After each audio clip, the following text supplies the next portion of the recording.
আমরা সকালে মাননীয় প্রধানমন্ত্রীর সাথে বৈঠক করার পরেই ওনার সরাসরি নির্দেশনা পেয়ে আমি আজকে এখানে এসেছি এবং আজকেই 1300 মেট্রিক টন রাঙামাটির জন্য, 500 মেট্রিক টন খাগড়াছড়ি এবং বান্দরবানের জন্য 400 মেট্রিক টন করে ইনিশিয়ালি বরাদ্দ দেওয়া হয়েছে। প্রয়োজন আরো দেওয়া হবে এবং জেলা প্রশাসনকেও অতি শীঘ্রই মাননীয় প্রধানমন্ত্রীর পক্ষ থেকে আরো কিছু আর্থিক অনুদান দেওয়া হবে, যাতে, কারণ এখন চাল পর্যাপ্ত আছে, আমার মনে হয় কিছু আর্থিক সাহায্য করতে পারলে সুবিধা হবে, এগুলো দিচ্ছে।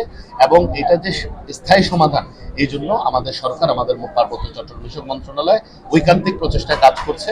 ইনশাল্লাহ আমরা এই অঞ্চলের সকল সমস্যাকে দূর করে এই অঞ্চলের মানুষের জীবনমান উন্নয়নে আমরা সচেষ্ট থাকব এবং এই অঞ্চলটাতে 12টি জাতিগোষ্ঠী, বাঙালি সহ সবাই যেন সম উন্নয়নের অধিকারী হয়, সবার জীবনমানের যেন সম উন্নয়ন হয়। ইনশাল্লাহ সেই আমাদের মাননীয় প্রধানমন্ত্রী জনাব তারেক রহমানের যে রংধনু জাতি গঠনের যে প্রত্যয়, সেটা আমরা ইনশাল্লাহ বাস্তবায়ন। প্রত্যেকটা দেশে যখন এরকম বর্ষণ হয়, আপনি আজকে যদি টিভি খুলে থাকবেন, আপনি দেখবেন পৃথিবীর অন্যান্য দেশে হচ্ছে এর চেয়ে অনেক বেশি হয়েছে, যে পাহাড় ধসে গেছে, ল্যান্ডস্লাইড হচ্ছে। এটা একটা ন্যাচারাল ফিনোমেনা। আপনি তো প্রকৃতির বিরুদ্ধে যুদ্ধ করে টিকতে পারবেন না, এরপরও যতটুকু সুরক্ষিত রাখা যায় আমরা সর্বোচ্চ চেষ্টা করবো।